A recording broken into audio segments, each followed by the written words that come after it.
Hello students, today we are going to learn about chapter forest. As we know that this chapter is of chapter 15 of class 7th. A forest is an area with a high density of trees. Trees which make up the main area of a forest create a special environment. So, wherever you have high density of trees are is known as a forest. That doesn't mean that there is if there are high density of trees at the backyard of your house, then this is forest. A forest is something which do not have any fencing, which have very high density of trees but do not have any boundaries. Okay, so whatever you have at the backyard, in the backyard or in the back lane of your society, that is a park and not a forest. We have just learnt about the definition of forest. Now, students, we all know that forest does not depend on us. We depend on forest. The forest is something which does not have fencing around. It does not have anything, any boundary. There it is the storehouse of biodiversity. It has so many animals, plants, insects, birds living in it with wide variety, which we do not happen to see them in urban areas. Now, forests exist with us and they are givers to us. They give us many things. Human beings take many things from the forest. We are dependent on the forest for food, for clothing, for shelter, for spices, for medicinal herbs, and many, many things. Even the cities which we are dwelling in right now are made only after clearing up the forest. So, over the years, the area under cover has decreased steadily, as we know that, because we are clearing up the forest for agriculture, industry, housing, and many other development activities. Now, forests are also known as the lungs of the world. Why? Because forests are taking up carbon dioxide and they are uh, giving us oxygen. And we take oxygen for respiration. For all our energy needs, we need oxygen for respiration. So, the forests are the also known as the lungs, and Amazon rainforest are known as the lungs of the world. Coming on the components of the components of the forest are two in number: biotic and abiotic. Biotic components or the living components are the ones who have life, who can move around, right? Or the plants which cannot move around but they have life. They die, they come alive and they die also. So they are the any organism which have life is a biotic component, and anything which does not have life is a non-living component. For example, like air, temperature, right? Then humidity, water, soil, minerals, all these are non living components. All of us, the biotic and the abiotic components, are interdependent on each other. Biotic components, they when they decompose, they give out the materials, the nutrients locked in them to the non-living components, and the non-living components they give their nature to us. For example, from air we are getting carbon dioxide, we are getting oxygen. From water we are getting our water needs. From minerals we get so many things for our daily life functions. Coming on to life in a forest. In a forest, we know that many organisms are residing together, maintaining an ecological balance. This balance is maintained by means of a food chain. What is a food chain? Chain means something which is coming one after the other. So, food chain means placing of foods one after the other. Here it is shown a grass is eaten by a rabbit, rabbit is eaten by a snake. Right? This is a very, very simple food chain. I will show you one other food chain. See, this is one food chain, a very simple one. A corn is eaten by a rat, rat is eaten by a owl. Again, carrots eaten by a rabbit, rabbit eaten by a fox, fox is eaten by a lion. Now grass is eaten by grasshopper, grasshopper is eaten by frog, frog eaten by python, and python is eaten by eagle. So you can see that there are three kinds of food chain in which the levels are increasing. So we can have very simple food chain operating. We can also have very complex food chain also operating. Now let us see this. This is two kinds of food chain operating, and they are mingling with each other, right? Like plants can be eaten by a grasshopper, they can be eaten by a ground squirrel. Now grasshopper can be eaten by a scorpion, scorpion can be eaten by a kit fox, or a ground squirrel can be eaten by a squid fox, and again it can be eaten by an eagle, right? So this is something, this is the food chain, two food chains mingled together. So the very first level is known as the primary producers. These are the producers because they prepare food for us. Then the first level is known as the primary consumer. The third level is second level is the primary consumer. Then the third level is the secondary consumer, and the fourth level is the tertiary consumer. So here autotrophs, herbivores, primary carnivores, and secondary carnivores. I will show you another one, the many food chains operating together. So in the forest, you will not find only single food chain operating. You will find many food chains operating together. Like for example, see here a plantain. A plantain can be eaten by a rabbit, it can be eaten by a mouse, it can be eaten by a grasshopper. Again, here are berries, can be eaten by green fly, butterfly, grasshopper, titmouse. Again, here green fly can be eaten by a ladybug. Ladybug can be eaten by a titmouse, and titmouse is also eating berries. See, and this titmouse can be eaten by a snake, can be eaten by a buzzard, can be eaten by a fox, and this mouse again can be eaten by a buzzard, rabbit can be eaten by a buzzard, fox, and so on. So you can see that here the many food chains are operating together. So this is seen in a forest. You don't see single food chains operating, you see many food chains operating together, and this is making sort of a network. So this network of food chains or web, जिसे हम जाला कहते हैं, this web is known as a food web.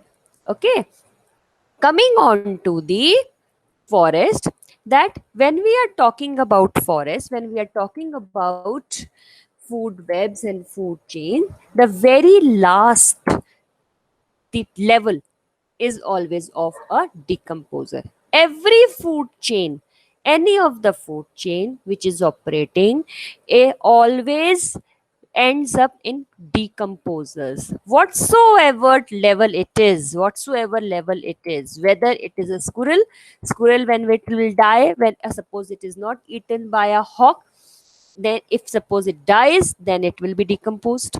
A grasshopper, if it is not eaten by a shrew, again it will be decomposed. Rabbit, if it is not eaten by a snake, it will be decomposed. A lion, again it will be decomposed. Deer, if it is not eaten by a lion, it will be decomposed. Similar is going to be the fate of the plants if they are not eaten by any herbivore. So decomposers can play their part at every level. So, what are decomposers? Decomposers are the ones who, they are microorganisms, very small microorganisms. Some of them you are not able to see them from your naked eye also, like bacteria, fungi, some worms. What they do? They operate saprophytically in a saprophytic mode of nutrition. They digest all the organisms, extra digestion, they we can say the extracellular digestion, and then they absorb the juice, digestive juice inside. And then what do? They help us. They clear up the mess. First of all, they clean up like sweepers, and they also return the nutrients back to the environment.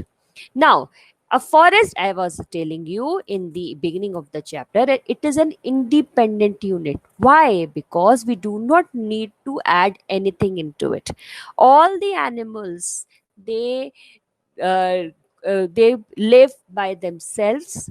They are fetching food for themselves, and they are growing by themselves. They take birth by themselves, right? They do not need anybody's help, right?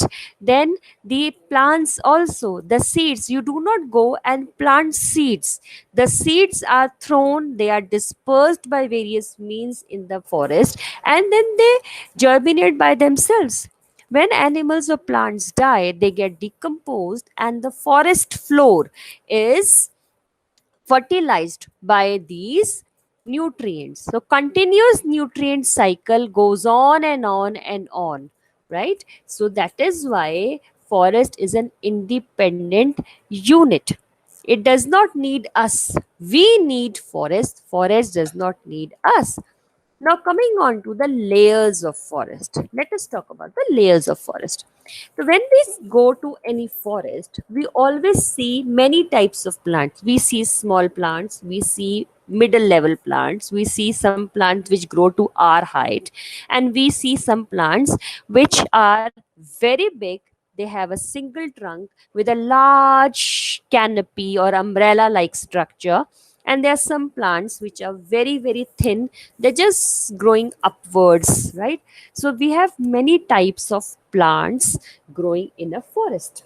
So the very first layer of the uh, trees or the plants which we see in forest is the forest floor layer, as it is very, very evident from the name only. Forest floor, very, very small plants, grassy plants which are just on the floor, which when while you are moving around they come under your feet. These are the forest floor plants like grasses, mushrooms, small, small seedlings, ferns. These are known as forest floor. Coming on to understory. Understory layer is are the plants which grow, they are shrubs basically, which grow to a certain height, not more than 6 to 7 feet. They grow up to your height or 1 or 2 feet above your height. That's it. They are the shrubs. Coming on to canopy, they are the basically the plants. Understory layer are the plant when you go around in the forest, then they come into your way. You have to just sideline them, and they clear your way to move out, move further. These are the understory layer. Coming on to canopy, canopies are the trees which have only single trunk, big trunk which is there, and then it's a woody trunk, and it raises very high, and they have umbrella like leaves which cover the whole forest, and they are so thick that they do not let even sun rays penetrate into the forest. So they basically make the forest thick and black, right? Black in the sense no light comes inside the forest. They make the forest thick. Coming on to emergent layer are some plants which are very thin in trunk, and then they just move upward, they grow upward, up upper than the canopy, and they are very, very small in number, very staggered in number. They do not grow in bunches. They just, you will find one plant, one emergent tree in many canopy trees, and they just go further up from the canopy to gain the sunlight. I will show you one pic of the layers of forest. You can see them. This is the undergrowth, which is also known as the forest floor. Then this is the understory, then canopy, and this is the emergent layer. You can very well make the difference. Now, coming on to the next topic, which is known as crown of trees. Crown of trees, what do you mean by crown of trees? Crown of trees, how do the tree look like? You must have seen some plants which have leaves which are growing downwards. You must have seen some plants, the leaves which are growing upwards. You must have seen the plants which have conical shape like triangles. You must have seen plants like banyan tree with a very thick and umbrella like canopy like structure. So there are many types of plants. Now, why these types of plants? Because these different types of plants are found at various places on the earth, and it depends on the climate as well as the sunlight which is incident on the earth there. Now let me show you one pic. Okay, now see this. Now this is sun. It is the sun rays are coming straight on the earth, and we know that the earth is a little tilted. This is the axis of the earth and this is the equator, right? Now suppose if we see this, this is the alpine zone, this one. This is the equator zone. Again, this is the alpine zone. Alpine zone means where you will find a, cooler climate, and the sun rays, you can see that the sun rays are coming slant on this tree. This tree is obviously there, it is present straight on the uh, earth, and you can see the leaves coming here like this, and the rays which are incident on the tree are like this, right? Now come and see here, I'll just explain it here, it again. See here first. Now this is equator. If the tree is standing on the earth like this, then its leaves are going to be just parallel to the earth surface. If the leaves are not parallel, now then it will not be able to capture sun rays properly. So we find large canopy trees on equator.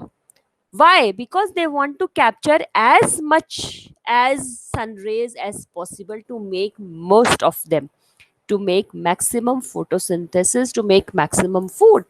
If it would have been like this here, conical shape, so all the sun rays would have fallen on the earth, and they would not have been able to capture sun rays properly.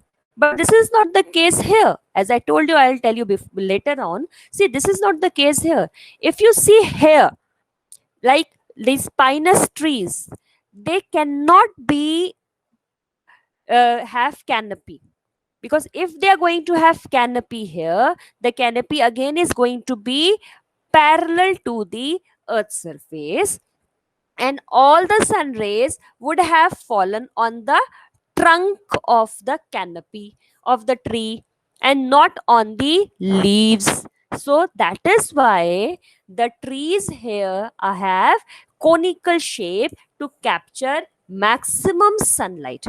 Similar is the case here also, because they want to capture maximum sunlight. Again, if they are going to have a canopy here, canopy will be parallel to the earth's surface, and sun rays would have fallen on the trunk, which would have been a wastage of sunlight. Okay, so that is why, depending upon the sun rays which are coming, they have different type of canopies. So here on equator, the because the sunlight is directly overhead on them all the year round, so they have flat tree tops or crowns or canopies. Similarly, on the in the Arctic Circle or the Alpine zone, because sun is never directly overhead, as I told you just now, they have cone shaped pine trees. Okay, and their leaves are also needle shaped so that whenever there is snowfall, snow should slide down. Coming on to importance of forests are very very important, as we know that. Why? Because as you know that now we are not having as many forests as we used to have before. That is why we are facing so many global problems. Forests are habitats for very very you can we as we have just discussed, many living organisms, right? They are a storehouse of biodiversity. You can see so many animals and birds and the plants which you do not normally see in your urban areas. You're not able to see them. So you when you go to any forest, you will find a variety of animals, whether it should be made to be a birds or insects or reptiles or plants. So this is known as biodiversity. And then many people, they have cleared up the forest to do their agriculture. And when we come on to animal husbandry, people take their animals to the forest to feed them. Then again, as we have just told you, that the forest attracts rainfall, right? They have a capability to attract rainfall. When they attract rains, then you have ample amount of water present there. So forest brings rainfall also. And wherever you have more forest cover area, there you will have rainfalls coming in a good amount. The places where we do not have forest, or in the nearby or in the vicinity, there we have shortage of water, right? This I will explain in a later topic. How? Now again, forests, they clean air. How? First of all, how do they clean air? As you know that when the storms come, or when the air brings dust, the leaves present in the on the trees, they uh, they block the dust, and they pass on the clean air, right? Again, they take up carbon dioxide which we all exhale, and they take give out oxygen. So that is why they're also known as lungs of the earth. Forest also produces humus, as because the decomposition is continuously going on in the forest, and it also maintains soil fertility. The soil which is present in the forest is very very fertile. It does not need any fertilizers from outside. Again, the forests are natural absorbers of rainwater, because the roots, they bind to the soil. When the soils, when the plants are present, when the trees are present, the roots are binded by the trees, and the so it is not washed away, and whatever water falls on the surface of the soil, it gets absorbed, and hence it leads to the increase in the water level in the water table. Again, as I told you, forests reduce the speed of the strong winds. Wide variety of food giving plants present there. Many different varieties of spices, fruits are found in the forest. And again, we find many timber trees also in the forest growing. Okay, non-timber products like gums, raisins, fruits, nuts also are available in the forest. Coming on to, if we cut forest, what will happen to us? Deforestation, which is known as deforestation. Now, what is deforestation? Deforestation is not just cutting off tree. Deforestation means cutting the trees indiscriminately. Means you are cutting without thinking anything. You are just cutting the trees at one go in any number, and not thinking about the future. Cutting everything a uh, in one go, right? Secondly, and you are not planting also new ones. This is known as deforestation. To clear the land, whether it is for agriculture, whether it is for ranching, whether it is for construction, whether it is for any other thing, or for timber collection or anything, this is known as deforestation. And when you are not planting, against anything, against them. If you are cutting some forest and you're cutting two trees and you're not planting another two trees, then it is deforestation, right? Now forests are being lost due to an increase in deforestation and encroachment. Nowadays we have lost much forest cover, which is why we are facing so many problems, right? Now what are the consequences of deforestation? First of all, the carbon cycle gets disturbed. What is carbon cycle? Carbon cycle means that we are giving carbon dioxide, which is taken up by the plants, and then they take give back oxygen to us. This is known as carbon cycle. Now when we are not having plants and we are giving carbon dioxide on a regular basis, who is going to absorb our carbon dioxide and who is going to give us oxygen? If we do not have plants, then carbon cycle is disturbed. Secondly, carbon dioxide gas is a greenhouse gas. Greenhouse gas means it absorbs heat from the sun. If there is more carbon dioxide in the air, it will absorb more heat, which will lead to increase in the temperature globally. And that is why we are facing global warming. Our glaciers are melting, ocean levels are rising, just because we are having our global warming because of the disturbance in the carbon cycle. Coming on to the water cycle, let me show you the a diagram of water cycle. See, this is water cycle. Now, as we all know, we have learned from the in the lower classes also that there are some steps. First of all, evaporation from various sources, then condensation, then the rainfall comes, which is known as precipitation. And the precipitation can be on many forms, can be in the form of rain, can be in the form of snow, can be in the form of hail, can be in the form of mist. And then this precipitation can either grow as can come as groundwater, can go in the lakes and streams, can go under the what in the water table, can have surface runoff like this. Again, from the plants, again it will evaporate, and from transpiration from plants, again this water cycle goes on and on and on. Now suppose, for example, there are no trees here, right? What will happen? Then the plants the will then the rainfall will not be attracted towards this area. And what will happen? There are no trees, though there is no, the soil is not binded. And what will happen? The water will run off, the surface runoff. Here you can see there are no trees here, the surface runoff is more here. But here the surface runoff is not shown. Why? Because the trees are not allowing the water to run off quickly. They is just absorbing water inside, right? So if the trees are not there, then transpiration also will not is not there from the plants, and the surface runoff is seen. There is no absorption of the water in the in the soil. There is no water table which is getting increased, and hence the water is getting wasted and the water cycle is getting disturbed. Okay, now coming on to soil erosion. As you can see that, what is soil erosion? It is all interconnected.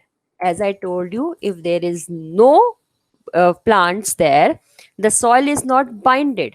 So if wind comes, the soil because it gets dried up, there is no water, right? The water is not getting absorbed, and the soil is getting dried up. So if the wind comes, it blows away the air, it blows the soil away with the air. If water comes, it also takes soil along with it. I'll show you the pic of soil erosion also.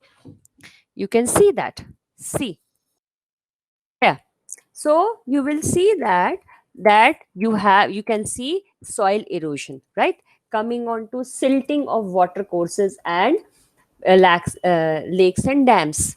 So here again, I will show you the pic of silting. See what is silting. When there is soil erosion, what will happen?